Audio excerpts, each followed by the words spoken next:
O nazismo não foi imposto somente pela força. Ele também fez isso por meio de símbolos projetados para dominar a percepção. Desde os primeiros dias, o regime entendeu que controlar a estética era uma forma de controlar a realidade. O uniforme, a bandeira, a arquitetura, os rituais. Tudo foi construído para impor uma mensagem clara. O indivíduo não importa, apenas a ordem, a unidade, o poder absoluto. O visual não acompanhava o poder, era poder. Como um símbolo antigo deixou de representar a harmonia e passou a representar o extermínio, o que fez da suástica o emblema central do terror nazista. E por que, décadas depois, ele ainda é o ícone mais temido do século XX? A estética do medo, o poder dos símbolos no Terceiro Reich. O Terceiro Reich não foi construído apenas com tanques e leis. Também foi construído sobre colunas de mármore precisamente projetadas, uniformes como armaduras modernas e com rituais visuais precisamente coreografados. Desde os primeiros dias, Hitler entendeu que uma revolução deve transformar não apenas a política, mas também a experiência sensorial do cidadão. Não bastava conquistar o poder, era preciso habitar o olhar, saturar o espaço visual com as marcas da nova ordem. O nazismo surgiu não apenas como um movimento político, mas como um regime visual total. Após sua ascensão ao poder em 1933, essa obsessão pela imagem foi institucionalizada por meio da criação do Ministério da Propaganda, sob a direção de Joseph Goebbels. Sua missão transcendeu a mera disseminação de mensagens partidárias. Ele buscava uma transformação completa da experiência cotidiana, uma revolução estética onde cada placa, edifício, uniforme e cerimônia seriam parte de uma mensagem unificada e avassaladora. Goebbels, com sua formidável intuição psicológica, entendia a propaganda não como uma manipulação grosseira, mas como uma arte refinada.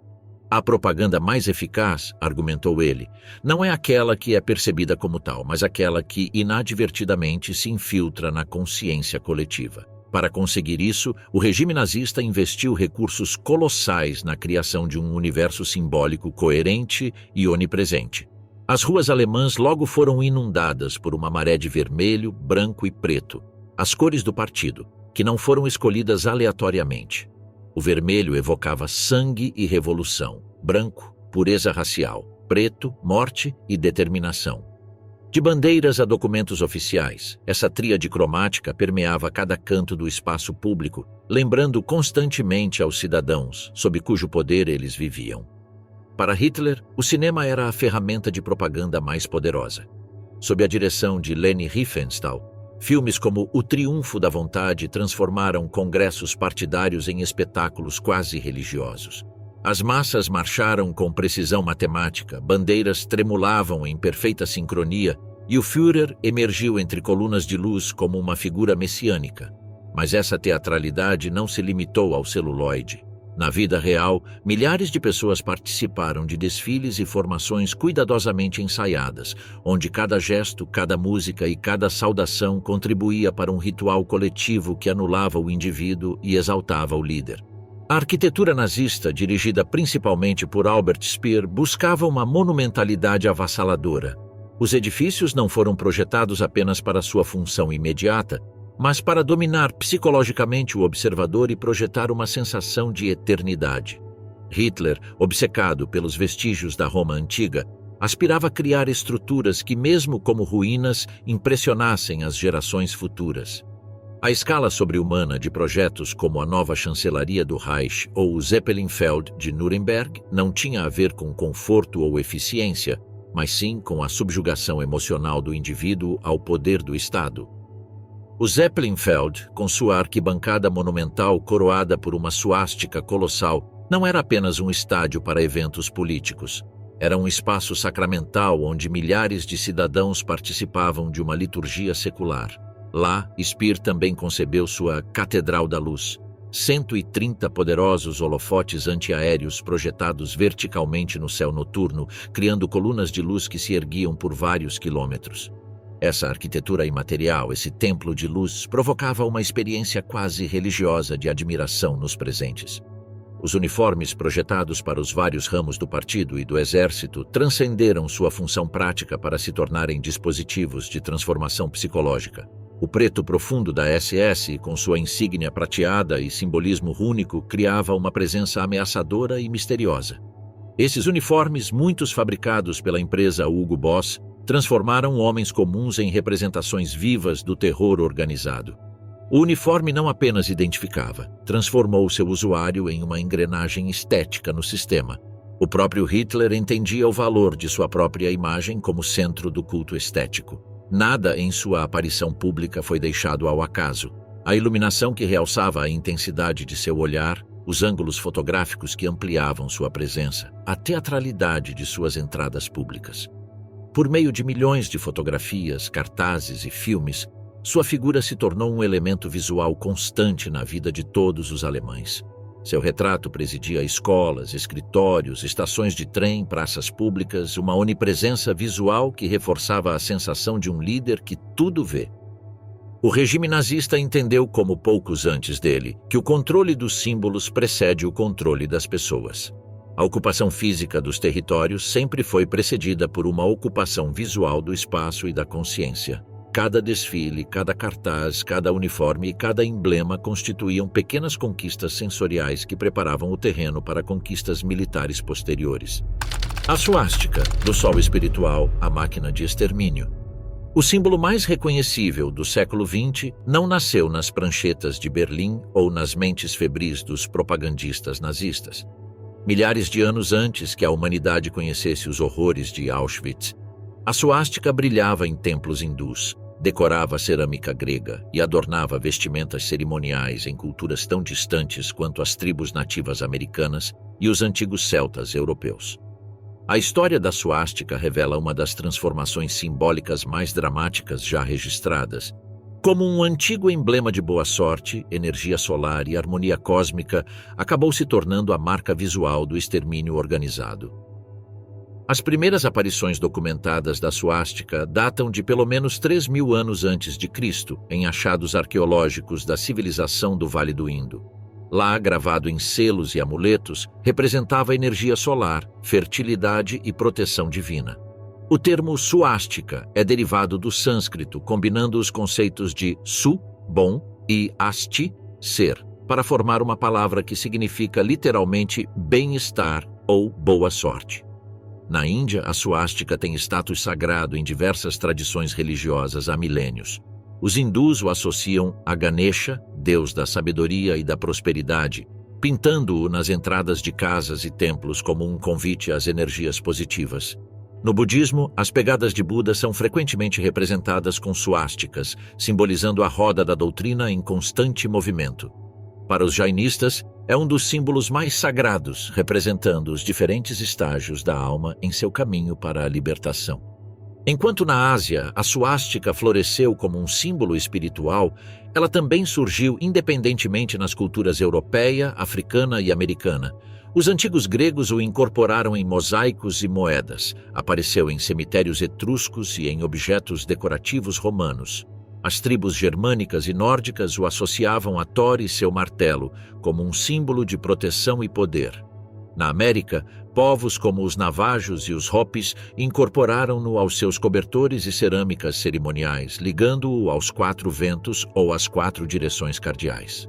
Até o final do século XIX, a suástica tinha conotações positivas quase universalmente: vida, eternidade, movimento, boa sorte. Mesmo durante a era vitoriana, o símbolo era popular na Europa e na América como um motivo decorativo em joias, cartões postais e até biscoitos da sorte. Empresas como a Coca-Cola e a Legião Americana usaram-no em seus produtos ou emblemas, completamente alheias à reviravolta sinistra que estava prestes a ocorrer. O ponto de virada veio com o século XX e a ascensão do pensamento nacionalista Völkisch na Alemanha e na Áustria. Esse movimento, uma mistura de romantismo cultural, ocultismo e teorias raciais pseudocientíficas, começou a reinterpretar antigos símbolos germânicos como evidência de uma suposta superioridade racial ariana. A suástica, presente em alguns achados arqueológicos nórdicos, foi adotada como emblema dessa suposta civilização primitiva. Sociedades secretas da época, como a Ordem dos Novos Templários, fundada por Jörg Lanz von Liebenfels em 1907, Incorporaram a suástica em seus rituais e publicações. A famosa Sociedade Thule, fundada em Munique em 1918 e da qual surgiriam algumas figuras-chave do futuro partido nazista, usava uma suástica com espadas como seu emblema oficial. Esses grupos, embora marginais, prepararam o terreno ideológico e visual para o que viria depois. Em 1920, quando o Partido Nacional Socialista dos Trabalhadores Alemães ainda era uma pequena organização entre muitas outras na turbulenta Alemanha do pós-guerra, surgiu a necessidade de criar um emblema distintivo. Hitler, com seu talento para propaganda visual, esteve pessoalmente envolvido no design da bandeira que se tornaria a peça central visual do movimento. Após vários esboços, ele determinou a fórmula definitiva: um fundo vermelho escuro representando o aspecto social do movimento, um círculo branco simbolizando a pureza racial e, em seu centro, uma suástica preta girada a 45 graus. A escolha da suástica não foi acidental. Hitler estava procurando um símbolo que ligasse seu movimento a um passado ariano supostamente glorioso e que fosse visualmente impressionante. Além disso, a suástica tinha uma finalidade prática. Era fácil de reproduzir, facilmente reconhecível mesmo à distância e distinta o suficiente para se destacar entre os muitos emblemas políticos da época. A suástica nazista não era exatamente a mesma que suas predecessoras históricas. Sua inclinação de 45 graus, rotação no sentido horário e construção geométrica precisa o diferenciavam das variantes mais orgânicas e decorativas encontradas em outras culturas.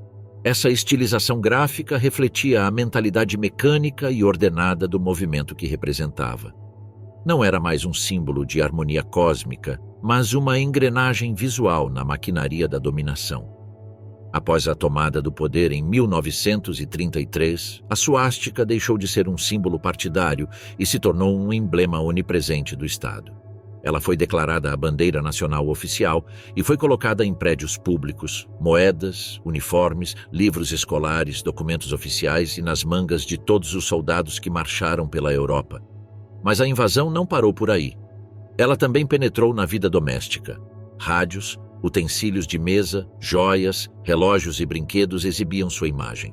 No Natal, enfeites de suástica eram pendurados ao lado de figuras tradicionais, e até mesmo quebra-cabeças infantis os incluíam. Assim, a suástica se tornou uma companheira visual constante, na rua, em casa, na escola. À medida que a década de 1930 avançava, a suástica cruzou fronteiras. Em países com seus próprios movimentos fascistas, como Hungria, Romênia, Grã-Bretanha e Estados Unidos, surgiram variantes que imitavam diretamente o símbolo nazista. Nos territórios ocupados ou anexados, Áustria, Tchecoslováquia, Polônia e grande parte da Europa, o regime colocou seu emblema em prédios governamentais, escolas, estações e documentos. Era a marca da nova ordem, visível e dominante, mesmo antes da chegada das armas. Com a eclosão da Segunda Guerra Mundial, a suástica adquiriu sua associação mais sinistra. Pintada nos tanques que devastaram Varsóvia, nos aviões que bombardearam Roterdã e Londres, nos bonés dos oficiais que supervisionavam as deportações em massa e, finalmente, nos campos de concentração, a suástica completou sua transformação de um símbolo espiritual em um emblema de terror sistemático. A entrada de Auschwitz não tinha uma suástica, mas o infame lema Arbeit macht frei, o trabalho libertará. Mas o símbolo era onipresente no campo, nos uniformes dos guardas, nos documentos de deportação, nas bandeiras que tremulavam nas instalações. Para milhões de vítimas judias, ciganas, polonesas e soviéticas, a suástica se tornou a imagem máxima de um mundo que havia perdido toda a compaixão. A queda do Terceiro Reich em 1945 não apagou o poder simbólico da suástica. De certa forma, isso amplificou. Fotografias de soldados soviéticos atirando bandeiras nazistas aos pés do mausoléu de Lenin, ou de soldados americanos destruindo enormes águias com suásticas em Nuremberg, tornaram-se ícones da vitória dos aliados. O símbolo, agora derrotado, permaneceu como testemunho visual dos horrores que representou. Runas de sangue, o misticismo racial da SS. A Schutzstaffel, universalmente conhecida como SS, começou como uma modesta guarda pessoal de Adolf Hitler, composta por apenas 8 homens. Sob a liderança de Heinrich Himmler, ela se transformaria em algo muito mais complexo e sinistro. Não apenas uma organização paramilitar de elite, mas uma ordem pseudo-religiosa completa, com seus próprios rituais, hierarquias místicas e missão apocalíptica. Neste perturbador universo paralelo, antigas runas germânicas abandonaram seu contexto histórico para se tornarem símbolos de poder, morte e pureza racial. Himmler, filho de um diretor de escola católica e de um ex-aluno de agricultura, a princípio não parecia ser um líder messiânico. Mas por trás de sua fachada burocrática escondia-se a visão de um fanático. Ele acreditava na supremacia do sangue ariano e na necessidade de substituir o cristianismo, que ele considerava uma influência estrangeira e enfraquecedora, por uma religiosidade pagã inspirada em mitos germânicos, rituais solares e símbolos ancestrais. Para ele, a SS não era apenas uma força de elite, mas uma aristocracia racial destinada a restaurar o suposto esplendor espiritual do antigo mundo nórdico. Para legitimar essas ideias, Himmler criou a Ahnenerbe, Sociedade de Pesquisa e Ensino sobre a Herança Ancestral Alemã, em 1935. O que parecia ser uma instituição acadêmica era, na verdade, um centro para justificar pseudocientificamente teorias raciais e mitológicas. Os Ahnenerbe organizaram expedições a lugares como Islândia, Tibete e Cárpatos, em busca de evidências de uma civilização ariana primordial. Eles financiaram pesquisas sobre runas, sítios arqueológicos e folclore, distorcendo sistematicamente as descobertas para reforçar a narrativa racial nazista. As runas germânicas eram um sistema de escrita usado entre os séculos II e XII d.C., mas também serviam para funções rituais, gravadas em pedras, armas ou amuletos. Seu renascimento moderno veio com o romantismo nacionalista do século XIX, quando foram revalorizados como expressão de uma identidade germânica ancestral. Entretanto, foi o ocultista Guido von List quem as distorceu profundamente no início do século XX. Sem apoio acadêmico, ele criou um sistema alternativo de 18 runas baseado em supostas revelações místicas, estabelecendo assim as bases esotéricas que os nazistas logo adotariam. À medida que as ideias Völkisch, etnonacionalistas, se fundiam com o emergente movimento nazista, as runas de von List e outros revivalistas foram incorporadas ao crescente arsenal visual do partido. No entanto, foi sob Himmler que eles adquiriram um status quase sagrado dentro da organização SS, tornando-se marcas registradas da identidade racial e espiritual. A runa mais identificável da SS era a Siegrune, ou Runa da Vitória, representada como um relâmpago estilizado semelhante a um S maiúsculo, derivada da runa germânica Solwilo, Sol. No sistema tradicional, ela representava energia, sucesso e clareza. Na reinterpretação de von List, simbolizava a vitória solar do conhecimento sobre a ignorância. Himmler adotou uma versão duplicada desta runa, a Doppelte Siegrun, Runa da Dupla Vitória, como o emblema principal da SS. O design específico desta runa dupla foi criado em 1933 por Walter Heck, um jovem designer gráfico de Bonn. Com suas linhas limpas e aparência agressiva, parecia dois raios descendo violentamente. A versão estilizada de Heck combinava referências ancestrais com uma estética moderna e ameaçadora, perfeita para a organização que ele representava. O duplo Siegrune apareceu em uniformes, bandeiras, documentos oficiais e, eventualmente, em campos de concentração, tornando-se um sinônimo visual de terror organizado. Outras runas também encontraram seu lugar na simbologia SS. A runa Tiwaz, em forma de uma flecha apontando para cima, era associada ao deus nórdico Tyr, divindade da guerra, honra e justiça. Foi adotado como emblema da escola de liderança de combate da SS e apareceu em alguns distintivos de mérito. A runa Odal, uma forma semelhante a um losango com extensões na base, simbolizava herança, pátria e propriedade. A 7ª Divisão de Voluntários de Montanha da SS Prinz Eugen, composta principalmente por alemães étnicos dos Balcãs, incorporou-o ao seu emblema. A runa Hagal, em forma de asterisco ou floco de neve de 6 pontas, representava a estrutura completa do cosmos na mitologia nórdica. Dentro da SS, adquiriu conotações de fé inabalável e perfeição racial.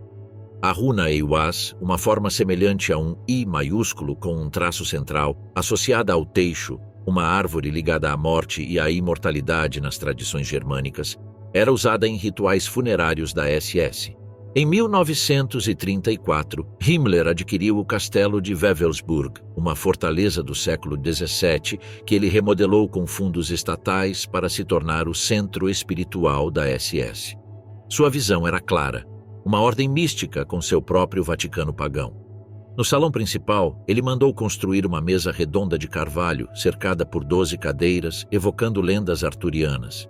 No chão, o design Sol Negro, uma roda de 12 raios inspirada nas runas Sig, reforçava a estética mística inventada. A cripta, concebida como um mausoléu, destinava-se a abrigar as urnas contendo as cinzas de altos oficiais falecidos, consolidando a imagem de uma irmandade imortal regida por símbolos e rituais. A estética rúnica permeava até os aspectos mais pessoais da vida dos membros da SS. O anel de honra, Ehrenring, desenhado por Willigut, conselheiro ocultista pessoal de Himmler, e concedido a oficiais excepcionais, trazia a runa Sig gravada ao lado do Totenkopf, caveira, e outros símbolos místicos. Esses anéis, considerados quase talismãs, deveriam ser devolvidos à organização após a morte do usuário para serem mantidos em Wewelsburg, uma prática que enfatizava a natureza quase religiosa da filiação à SS. As cerimônias de iniciação, promoção e casamento dentro da SS incorporavam sistematicamente referências rúnicas. Oficiais juravam lealdade diante de estandartes com runas, recebiam certificados com selos rúnicos e participavam de cerimônias inspiradas por uma antiga tradição germânica imaginária. Até mesmo os nascimentos de crianças racialmente dignas eram celebrados com cerimônias em que runas e símbolos solares substituíam os ritos cristãos tradicionais. A fusão de runas, ideologia racial e extermínio atingiu sua expressão mais sinistra nas unidades da SS responsáveis pelos campos de concentração. As SS Totenkopfverbände, unidades de caveiras, diretamente responsáveis pela administração do sistema de campos de concentração, incorporaram runas em suas insígnias e documentos. Os guardas em Auschwitz, Dachau e Buchenwald usavam runas Sig em seus uniformes enquanto supervisionavam o extermínio industrial de milhões de pessoas consideradas racialmente inferiores. A invasão da União Soviética, em 1941, concebida por Himmler como uma guerra racial contra o judaico-bolchevismo, intensificou o uso do simbolismo rúnico. Unidades da SS implantadas no Oriente, como a divisão Wiking, combinavam runas germânicas com referências a uma suposta irmandade ancestral de guerreiros nórdicos. Ao cometer atrocidades em massa contra civis, esses soldados se viam como herdeiros de tradições místicas milenares, justificando o genocídio como uma missão espiritual de purificação. O culto às runas dentro da SS representava muito mais do que uma extravagância esotérica de Himmler. Criou um sistema complexo para justificar o injustificável, para encobrir o crime em massa sob a aparência de uma missão transcendental. As runas transformaram assassinos burocráticos em guerreiros sagrados, transformaram o massacre industrial em destino histórico e disfarçaram o ódio racial como sabedoria ancestral. Totenkopf, a caveira que dominou os campos da morte. Entre as imagens mais perturbadoras do século XX está uma caveira branca sobre um fundo preto, frequentemente acompanhada de ossos cruzados. Este símbolo, conhecido como Totenkopf, cabeça do morto em alemão, foi adotado pela SS como um emblema de terror e lealdade absoluta. Entretanto, diferentemente da suástica ou das runas, cuja apropriação envolvia distorcer tradições antigas, o Totenkopf tinha uma história especificamente militar na tradição prussiana. Sua evolução de um símbolo de coragem na cavalaria para um emblema de genocídio revela como até mesmo símbolos com raízes históricas legítimas podem se tornar ícones de horror sistemático. O primeiro uso documentado do Totenkopf como insígnia militar alemã remonta ao século XVIII, durante o reinado de Frederico II da Prússia, conhecido como Frederico o Grande. Em 1741, durante as guerras de sucessão austríaca, o regimento de Hussardos Husarenregiment Nr. Foi criada a Quinta, uma unidade de cavalaria leve que se distinguia pelos seus uniformes pretos e chapéus adornados com caveiras prateadas. A escolha deste emblema macabro não foi uma celebração da morte, mas sim uma afirmação de bravura. Esses soldados demonstraram sua disposição de enfrentar o perigo sem medo, com a morte sempre presente como uma realidade inevitável para os guerreiros. Durante as guerras napoleônicas, o Totenkopf reapareceu com força em outro argumento militar. Em 1809, após o assassinato de seu pai pelas tropas francesas, Frederico Guilherme de Brunswick-Wolfenbüttel criou uma unidade de combate conhecida como Brunswick Schwarz, Negros de Brunswick. Esses voluntários usavam uniformes totalmente pretos, a cor do luto pelo duque morto, e usavam o Totenkopf em seus chacos, chapéus militares. Sua bandeira preta com a caveira expressava não apenas luto, mas também vingança e resistência inabalável. Esses negros de Brunswick ganharam uma reputação notável lutando contra as forças napoleônicas em diversas batalhas, incluindo Quatre Bras e Waterloo. A caveira em seus uniformes não era um símbolo de crueldade para com o inimigo, mas de lealdade à sua causa e ao seu líder caído. Essa nuance é crucial para entender a subsequente perversão do emblema pelos nazistas. O que começou como um símbolo de sacrifício pessoal mais tarde se tornaria um emblema de sacrifício imposto a outros. Após a unificação alemã em 1871 e a criação do Império Alemão sob o Kaiser Guilherme I, o Totenkopf continuou a ser usado por unidades de cavalaria de elite prussianas. Os Hussardos da Morte, Totenkopf Hussaren, mantiveram viva a tradição simbólica iniciada na época de Frederico o Grande. Durante esse período, o emblema foi associado a conceitos de honra militar, lealdade ao império e disposição para sacrifício, valores profundamente enraizados na tradição prussiana que integrava a disciplina espartana com um forte senso de dever e serviço. Durante a Primeira Guerra Mundial, o Totenkopf ainda mantinha seu significado original, um lembrete de coragem diante da morte. O Kaiser Guilherme II o carregou como símbolo honorário dos Hussardos da Morte, e alguns pilotos o pintaram em seus aviões como um talismã. Mas depois da derrota de 1918, seu significado começou a mudar. Os Freikorps, grupos paramilitares de veteranos desmobilizados, adotaram-no como emblema durante sua violenta luta contra comunistas e separatistas na República de Weimar. Assim, o crânio começou a abandonar seu papel de símbolo de coragem individual e se tornou um símbolo de intimidação política e violência extralegal. Quando o incipiente Partido Nazista criou suas primeiras unidades paramilitares, a escolha do Totenkopf como parte de seu simbolismo foi quase natural. Julian Schreck, ex-membro dos Freikorps e primeiro comandante da guarda pessoal de Hitler, inicialmente chamada Stabswacht, mais tarde Stosstrup Adolf Hitler, incorporou o crânio à insígnia desta unidade de elite.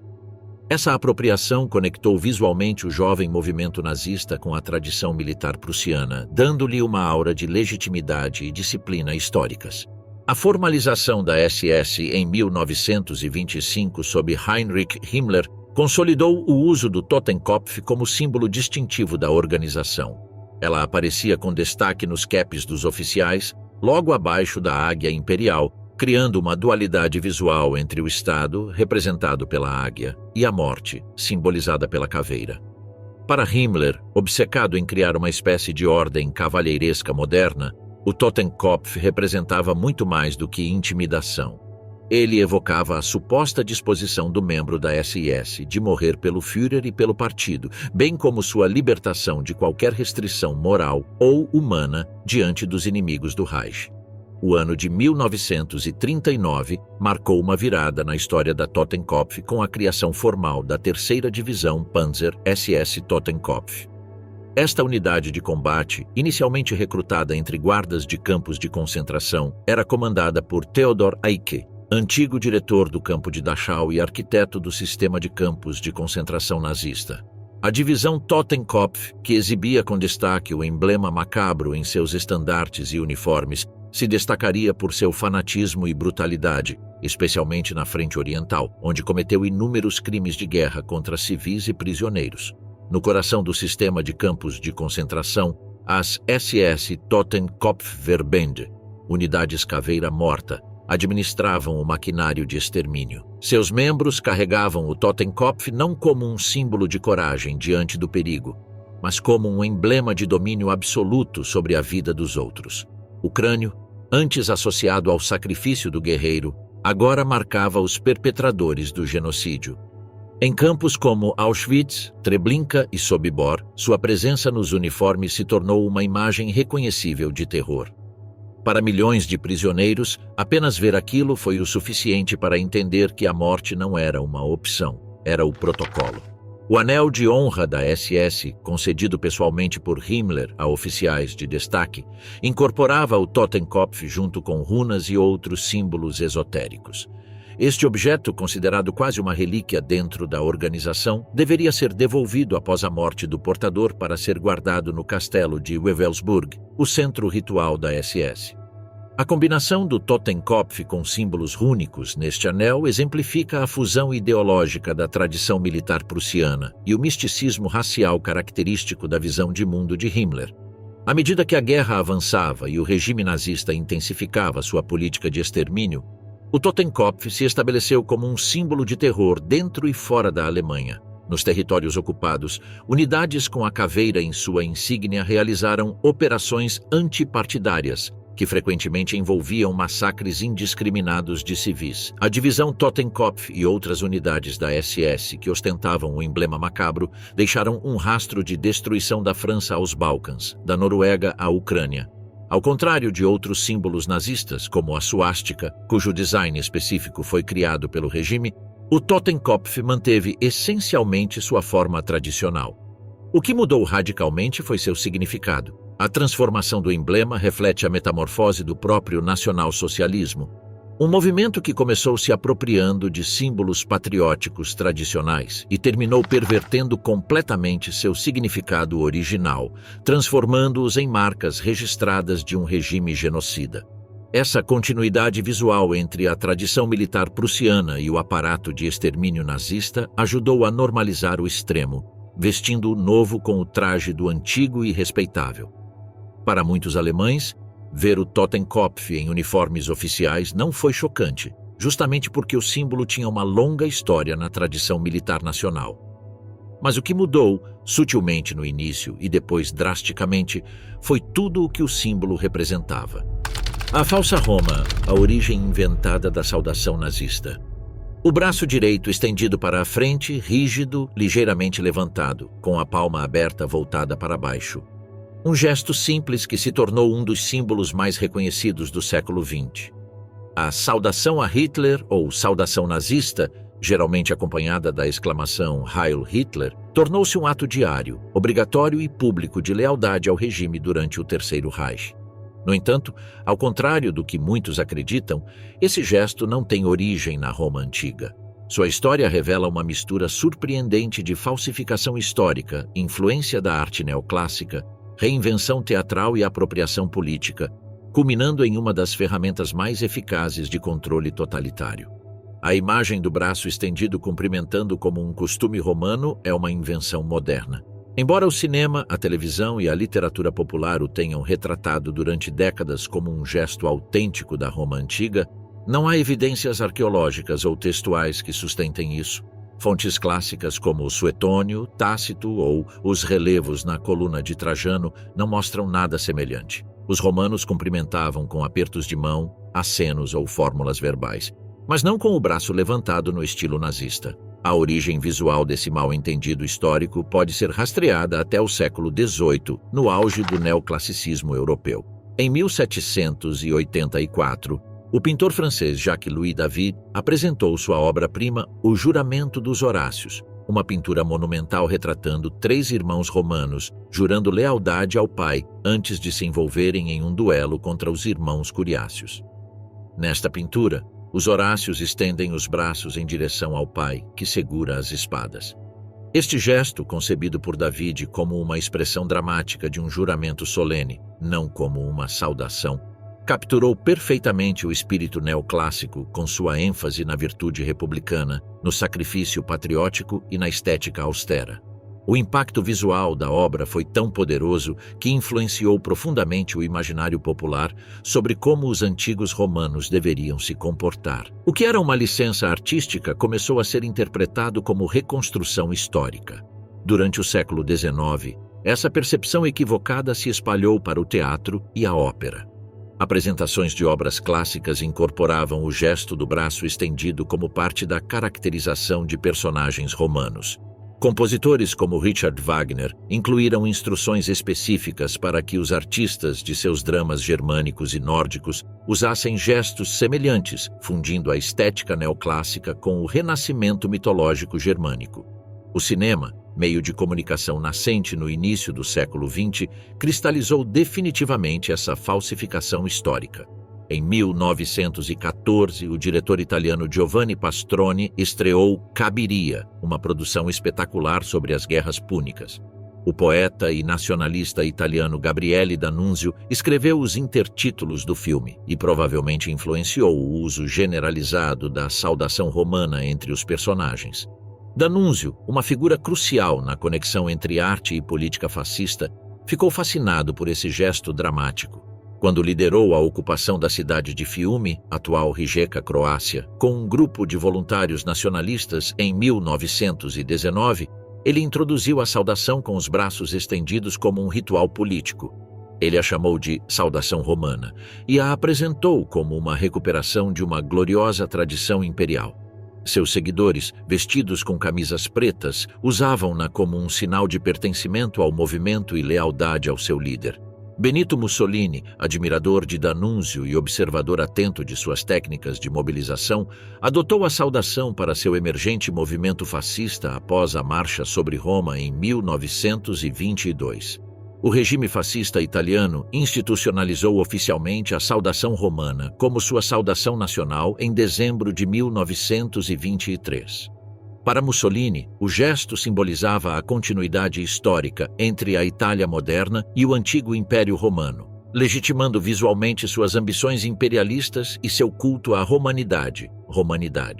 Na Itália, a saudação romana foi gradualmente implementada como parte da doutrinação diária. Primeiro, espalhou-se para escolas e organizações juvenis, depois para os militares e, finalmente, para toda a administração pública.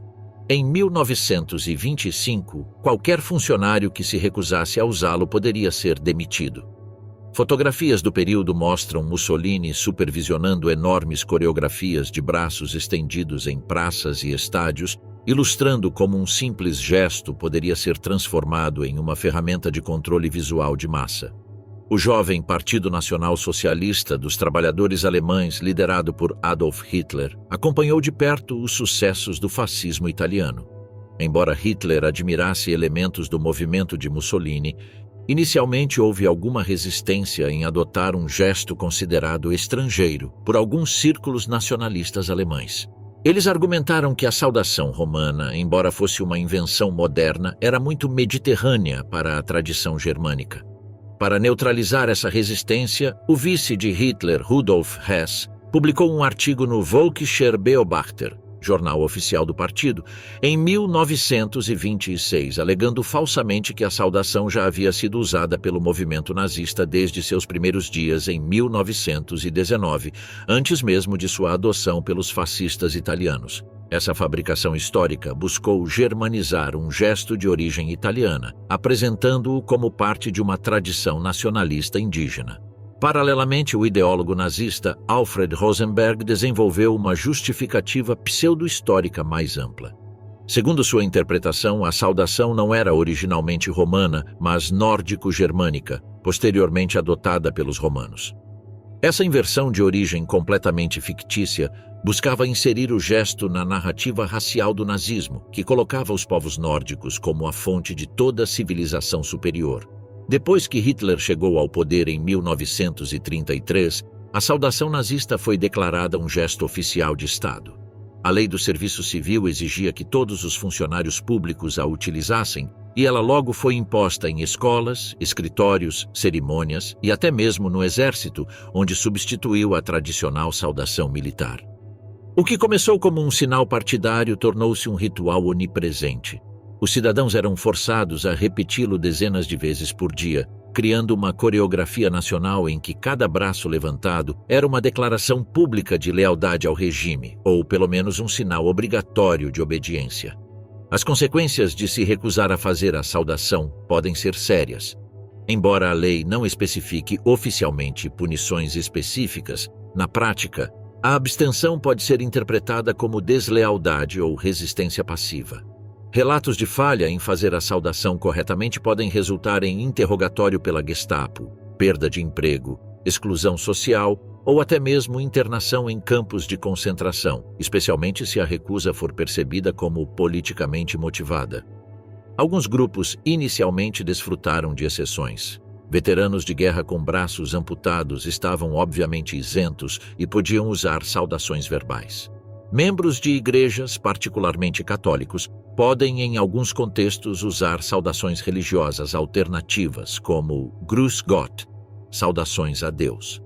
Entretanto, à medida que o regime se tornou mais radical, essas exceções diminuíram e a pressão para se conformar aumentou.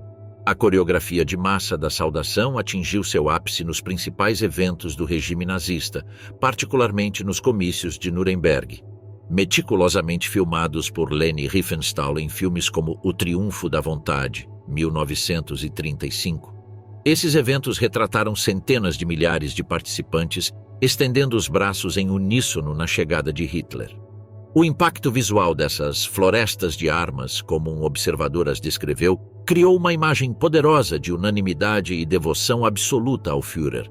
É crucial entender que, para os nazistas, a saudação não era simplesmente uma formalidade ou um ato de cortesia. Era um mecanismo de controle psicológico e social extraordinariamente eficaz por várias razões. Primeiro, transformou a lealdade política em um ato físico, visível e público. Não bastava obedecer passivamente, cada cidadão tinha que participar ativamente da dramatização diária do regime. Segundo, funcionava como um sistema de vigilância horizontal. Qualquer um podia ver quem estava fazendo a saudação com entusiasmo, quem estava fazendo-a mecanicamente ou quem estava tentando evitá-la. Em uma sociedade onde a denúncia havia se tornado uma virtude cívica, a maneira de cumprimentar podia determinar se alguém era considerado um bom alemão ou um suspeito. Terceiro, a saudação transformava gradualmente a pessoa que a realizava. A psicologia moderna confirmou como gestos físicos repetidos influenciam atitudes mentais. A repetição diária da saudação nazista, mesmo que inicialmente realizada por mera obediência, tendia a normalizar a aceitação do regime e de seus valores. Como Viktor Klemperer observou em seus diários, a linguagem e os gestos do Terceiro Reich irritam você mesmo quando você os detesta. A águia do Reich, o voo imperial do totalitarismo. O poder precisa de símbolos que o projetem no futuro, mas também o ancorem no passado. Quando Adolf Hitler procurou um emblema para conectar seu regime com a história imperial alemã, ele encontrou na águia um símbolo perfeito. Uma criatura que combinava as ideias de domínio, visão, força e tradição dinástica. O Reichsadler, ou águia imperial alemã, paira na história europeia há séculos, transformando-se a cada império e regime. Mas foi sob o Terceiro Reich que esse símbolo majestoso atingiu sua expressão mais estilizada, ameaçadora e onipresente, tornando-se a marca visual de um Estado totalitário. A história da águia como emblema de poder remonta às antigas civilizações mesopotâmica e persa. Mas foi na Roma imperial que ela adquiriu sua forma canônica como símbolo de autoridade estatal. A legião romana carregava estandartes coroados por águias douradas, conhecidas como Aquilae. Perder um desses emblemas em batalha era considerado uma desgraça suprema e recuperá-los era uma missão sagrada. Por meio dessas bandeiras, a águia romana se tornou um símbolo universal de poder imperial, disciplina militar e expansão territorial. Quando Carlos Magno foi coroado imperador do Ocidente em 800, ele adotou a águia como um símbolo de continuidade com Roma, legitimando visualmente sua reivindicação de herdar a autoridade imperial romana. O Sacro Império Romano, o sucessor nominal do Império Carolíngio, manteve e desenvolveu este símbolo por quase um milênio. Inicialmente com uma única cabeça, a águia imperial germânica evoluiu nos séculos XIV e XV para uma versão de duas cabeças que olhava simultaneamente para o leste e oeste, simbolizando a natureza dupla do poder imperial, secular e espiritual. Após a dissolução do Sacro Império Romano em 1806, sob pressão napoleônica, A águia continuou como o emblema da Casa de Habsburgo na Áustria e de vários estados alemães, especialmente a Prússia. O Reino Prussiano, uma potência militar emergente na Europa Central, desenvolveu sua própria versão da águia, negra, estilizada, com asas estendidas e garras ameaçadoras, simbolizando a disciplina militar e a autoridade centralizada que caracterizavam o Estado prussiano. A unificação alemã de 1871, liderada por Otto von Bismarck sob a coroa prussiana, estabeleceu a nova versão da águia imperial alemã como o emblema do Segundo Reich. Esta águia, que coroava o brasão do Kaiser Guilherme I, representava o ápice de séculos de aspirações pela unidade germânica. Ela apareceu em moedas, selos, documentos oficiais, edifícios públicos e estandartes militares, simbolizando o surgimento da Alemanha como uma potência mundial moderna. A derrota na Primeira Guerra Mundial e o colapso do Império Alemão em 1918 não eliminaram a águia como símbolo nacional. A recém-nascida República de Weimar, tentando equilibrar ruptura e continuidade, adotou uma versão mais estilizada e menos militarista da águia. Esta Águia de Weimar, projetada em 1919 por Emil Rudolf Weiss, manteve a forma básica, mas eliminou elementos dinásticos, como a coroa imperial. Era uma ave mais estática e heráldica, apropriada para uma república democrática que tentava se distanciar do militarismo imperial sem renunciar completamente à sua herança histórica. Quando os nazistas chegaram ao poder em 1933, eles imediatamente entenderam o valor simbólico da águia como uma ferramenta de legitimação histórica. Hitler, obcecado pela estética do poder, não eliminou o emblema nacional, mas o transformou drasticamente para alinhá-lo à iconografia nazista. O regime estabeleceu oficialmente o novo design do Reichsadler em 1935, uma águia estilizada, com linhas limpas e angulares, voltada para a direita, esquerda do observador, e segurando em suas garras uma coroa de carvalho envolvendo uma suástica. Paralelamente, o partido nazista tinha seu próprio emblema, o Parteiadler, águia do partido, de design semelhante, mas com o pássaro voltado para a esquerda, direita do observador. Essa dualidade simbólica refletia a estrutura do Estado nazista, onde partido e governo constituíam entidades formalmente separadas, mas praticamente se fundiam sob o princípio do Führerprinzip, princípio do líder. A distinção entre as duas águias não era meramente decorativa, mas indicava diferentes esferas de autoridade dentro do complexo aparato nazista. O Reichsadler apareceu em prédios governamentais, documentos oficiais do Estado, selos e moedas. Os Parteiadler dominavam a sede do partido, as publicações nazistas e os uniformes da SA e da SS. Essa dupla presença garantiu que o simbolismo da águia fosse praticamente onipresente na vida pública alemã. O desenho da águia nazista representava uma estilização moderna radical de um símbolo tradicional. Enquanto a Águia de Weimar tinha uma aparência mais naturalista, com plumagem detalhada e uma postura relativamente relaxada, a águia nazista era caracterizada por linhas geométricas agressivas. Suas asas estavam completamente abertas na horizontal, como lâminas afiadas. Sua silhueta era perfeitamente simétrica, refletindo a obsessão nazista por ordem e uniformidade. Sua cabeça, resolutamente voltada para um lado, exibia um olhar atento e um bico predador. As garras se fecharam firmemente em volta da suástica, simbolizando o controle absoluto do partido sobre a nação. Essa transformação estética não foi acidental. Refletia os princípios visuais do regime, modernidade tecnológica combinada com mitologia ancestral, poder agressivo e vigilância constante. A águia nazista não era mais um símbolo heráldico estático, mas uma presença ameaçadora e dinâmica que sugeria movimento, determinação e poder predatório. A reprodução do Reichsadler no espaço público alemão foi massiva e meticulosamente planejada. Em 1936, a águia com a suástica coroava praticamente todos os edifícios estatais, desde ministérios em Berlim até pequenas agências de correio em vilas rurais. Ela aparecia esculpida em relevo acima das entradas, fundida em bronze nas portas ou como uma estátua monumental em praças e avenidas. A presença deles transformou a paisagem urbana alemã, marcando visualmente o território como domínio da nova ordem. Na nova chancelaria do Reich, projetada por Albert Speer e inaugurada em 1939, águias colossais dominavam tanto a fachada externa quanto os espaços internos. Uma águia particularmente imponente presidia o gabinete de Hitler, expressando visualmente que o Führer personificava o próprio Estado. Essas águias monumentais, algumas com envergadura de vários metros, combinavam influências Art Deco com elementos neoclássicos para criar uma estética especificamente nazista, grandiosa, intimidadora e aparentemente eterna. Além da arquitetura monumental, a águia nazista estava integrada a todos os aspectos da vida cotidiana e do Estado.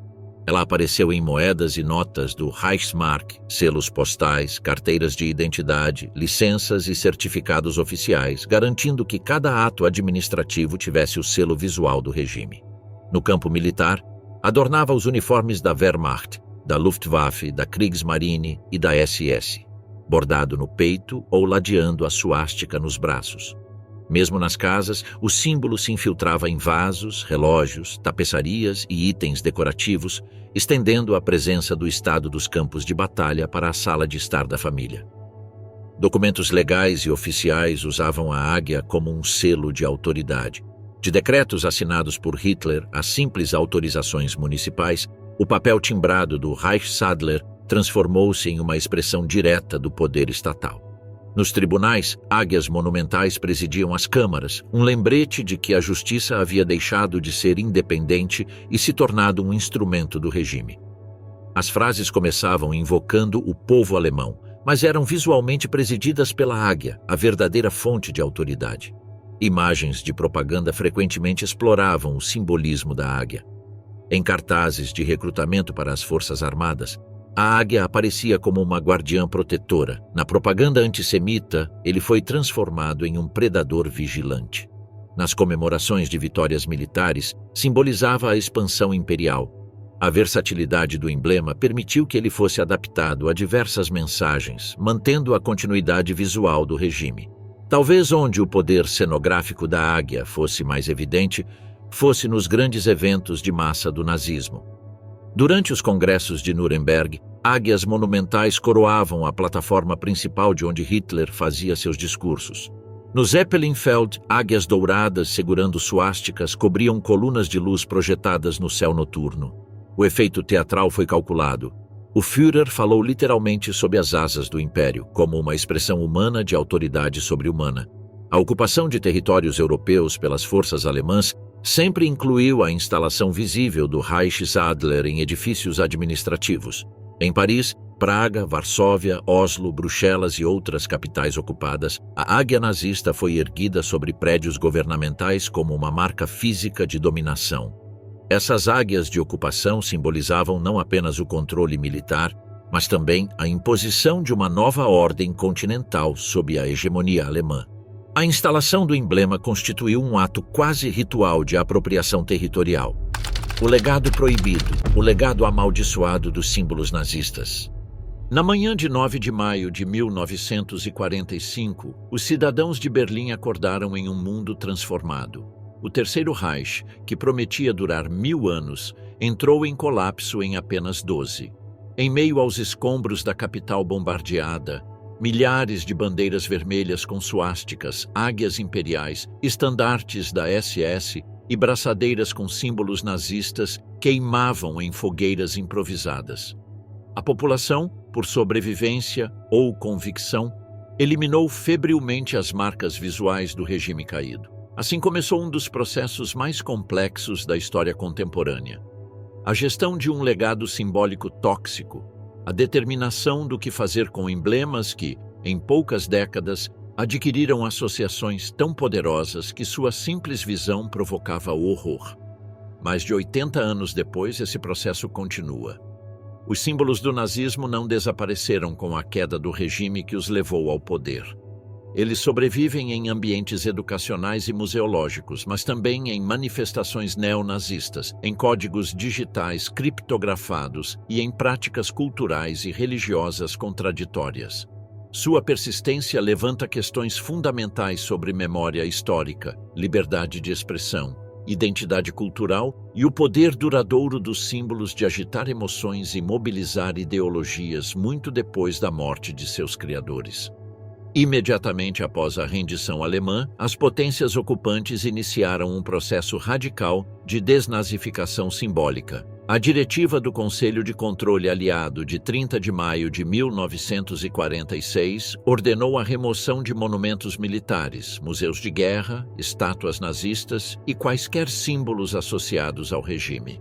Equipes especiais vasculharam cidades, removendo águias de prédios, entalhando suásticas de monumentos e confiscando qualquer coisa com símbolos nazistas. A legislação de desnazificação foi formalizada com a nova Constituição Alemã. Em 1949, a República Federal da Alemanha criminalizou o uso ou a exibição pública de símbolos de organizações inconstitucionais, especificamente aquelas associadas ao nazismo. O artigo 86, do Código Penal alemão, proíbe a fabricação, importação, armazenamento ou exibição pública de suásticas, runas da SS, a saudação de Hitler e outros emblemas nazistas com penas de até 5 anos de prisão. Legislação semelhante foi adotada na Áustria, França, Polônia, Rússia e outros países europeus que sofreram ocupação nazista. Cada jurisdição desenvolveu suas próprias variações. Enquanto a Alemanha e a Áustria implementaram amplas proibições a quase todos os símbolos nazistas, a França se concentrou em criminalizar a defesa do regime em vez de símbolos específicos, e países como a Itália mantiveram ambiguidades legais em relação aos símbolos fascistas. Essa criminalização imediatamente levantou exceções necessárias. Os símbolos nazistas podiam aparecer em contextos educacionais, historiográficos, artísticos ou museológicos que claramente não buscavam promover a ideologia nazista. Um documentário sobre a Segunda Guerra Mundial poderia mostrar suásticas. Um videogame ambientado no nazismo que glorificava o regime, não. Essas distinções, embora lógicas em teoria, produziram décadas de debate jurídico sobre os limites entre educação histórica e apologética encoberta. Ao contrário da Europa, os Estados Unidos adotaram uma abordagem radicalmente diferente. De acordo com a primeira emenda, os tribunais americanos têm consistentemente protegido o direito de exibir símbolos nazistas como uma forma de expressão política, por mais repugnante que seja. Organizações como a União Americana pelas Liberdades Civis defenderam legalmente o direito de grupos neonazistas de realizar marchas com símbolos do Terceiro Reich, argumentando que proibir símbolos específicos estabelece um precedente perigoso para restringir outras formas de expressão controversa. Essa divergência transatlântica reflete diferentes tradições jurídicas e experiências históricas. A Europa, que sofreu diretamente com os horrores nazistas, prioriza a proteção da dignidade das vítimas e a prevenção do ressurgimento do fascismo. Os Estados Unidos, sem essa experiência territorial direta, priorizam a proteção absoluta da liberdade de expressão, mesmo quando protegem o discurso de ódio. A proibição legal dos símbolos nazistas gerou atrito cultural, especialmente perceptível na Ásia, onde a suástica mantém seu significado original, sagrado e antigo. Na Índia, conhecida como suástica, representa prosperidade, fortuna e bem-estar espiritual. Templos hindus, jainistas e budistas continuam a usá-lo em seus rituais e arquitetura, completamente alheios à sua apropriação pelo Terceiro Reich. No Japão, manji budista, com uma orientação diferente, identifica templos em mapas e espaços religiosos, embora tenha causado confusão entre turistas ocidentais. Para as Olimpíadas de Tóquio, foi até proposto modificar seu uso cartográfico, gerando um debate sobre se o trauma europeu pode ou deve reconfigurar símbolos estranhos à sua história. Essa dissonância cultural revela que o significado de um símbolo não está em sua forma, mas em como ele é interpretado. Apesar das proibições legais e tabus sociais, os símbolos nazistas nunca desapareceram completamente. Desde a década de 1950, grupos neonazistas persistem em usar versões originais ou ligeiramente modificadas da iconografia do Terceiro Reich. A história desses movimentos revela uma adaptação constante para escapar das restrições legais, mantendo a essência simbólica original. Na Alemanha, onde a proibição é mais rigorosa, grupos extremistas desenvolveram códigos numéricos substitutos. 88 significa Heil Hitler. H é a oitava letra do alfabeto.